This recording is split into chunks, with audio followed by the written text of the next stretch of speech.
پښتون شاعر وای پرون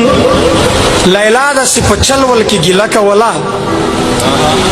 پرون لیلا د سپچلول کې ګیله کولا ویلې خپنه شه صدا سه کیسه کولا چې ته شاعر یې او د مینې کیسه نه پیژنې د محبت شنه سره رنگینه کیسه نه پیژنې چیرې واورڅ خو د زماشن کې خالونه یاد کا یا می چشمان یا می د سرو شوندو سرونه یاد کا یا می د تور زلپ ول په ول تارونه یاد کا یا خو می چیرې د بنگړو ډک مړوندونه یاد کا چیرې یو دوی کیسه زما په تور وربل ولیکا یو دو زما په دیناره غاړه غزل ولیکا چې زه ډډه شم چې په ما پورې سندري لیکي زما د سپینې خله وړې وړې خبرې لیکي چې کله وستای زما د مخسور خلالیا بیا د منما هر یو شعر او شاعري لالیا ما هم په غوڅو وچو شوندو ورته مړه وخندل زړه خو مې نه کېدو په زور مې په ډک زړه وخندل ما ورته وویل لیوانې دستا ګیله په ځای ده زه یې منمه دستا هر یوه کیسه په ځای ده دا هم منم چې دستا حسن د ستایلو وړ دی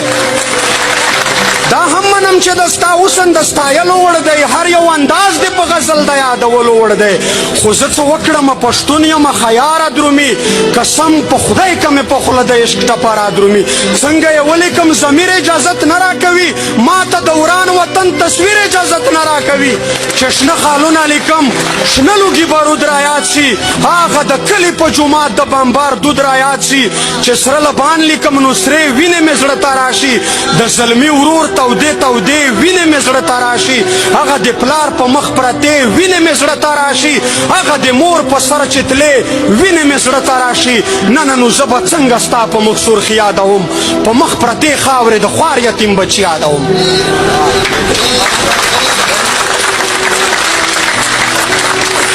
اوس زه د ستا د شنو بنګړو ډک مړوندونه یاد کړم که د ځوانانو په لاسو کې زنځیرونه یاد کړم اوس ته خدای چې زه د ستا نخرې نازونه یاد کړم که د کونډو بورو میندو فریادونه یاد کړم اوس زه د ستا د تورو زلفو تور تارونه یاد کړم که د افغان ملت نه ډک تور زندانونه یاد ړنګه ځواني چې یادوم بیا دا خیالونه راشي دستي مې زړه ته ړنګ کنډر کنډر کورونه راشي خیال ته مې هغه لوټې لوټې بازارونه راشي اوف بیا په خیال کې د خپل کور رنگ دیوالونه راشي زمونږ په لر او بر افغان کې یمتونه جوړ دي په هر یو کلي او هر کور کې متمونه جوړ دي مونږ خو په یوه ورځ کې له سلو زیات قبرونه جوړ دي له جنازو نه مو سم لوی لوی کتارونه جوړ دي د کلي پیغلې د بېلتون په رنځ رنځورې ژاړي دلته په هر یوه کور کې دوې درې کونډې بورې ژاړي ستر یې ماتی په یوه بل کور کې مزدورې ژاړي ټکرې یې پاتې دي په منډو ځي سرتورې ژاړي بچیان مو ګرځي په کوڅو کې خیراتونه غواړي په یوه ډوډۍ پسې د ښار واړه کورونه غواړي اوس دا هر څه په اوبو یوسم ستا اوربل یاد کړم د یتیمانو ژړا پرېږدم ستا خندل یاد کړم اوس ته خدای چې زه د ستا نتکې چرګل یاد کړم کابل ورونه پېښور او په کابل یاد کړم څنګه د ځوانانو په لاشونو باندې خپې واړوم څنګه په دې سویو اندامونو باندې خپې واړوم ما ته د خپلو شهیدانو وینې زور راکوي د خړ کمر شهیدان پل په پل پیغور راکوي چې د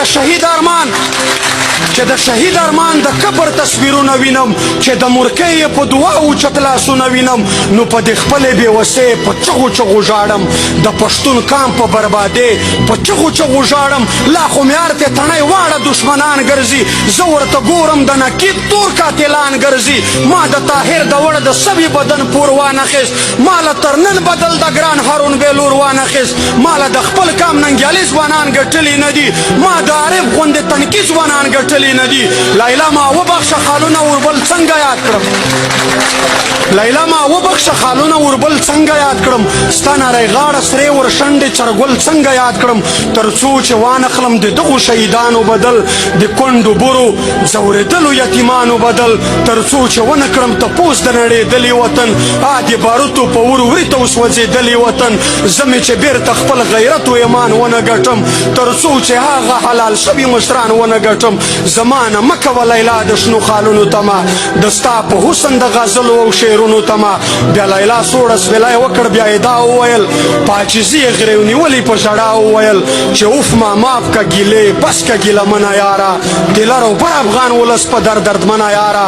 د لر او بر افغان ولس په دردمنه یاره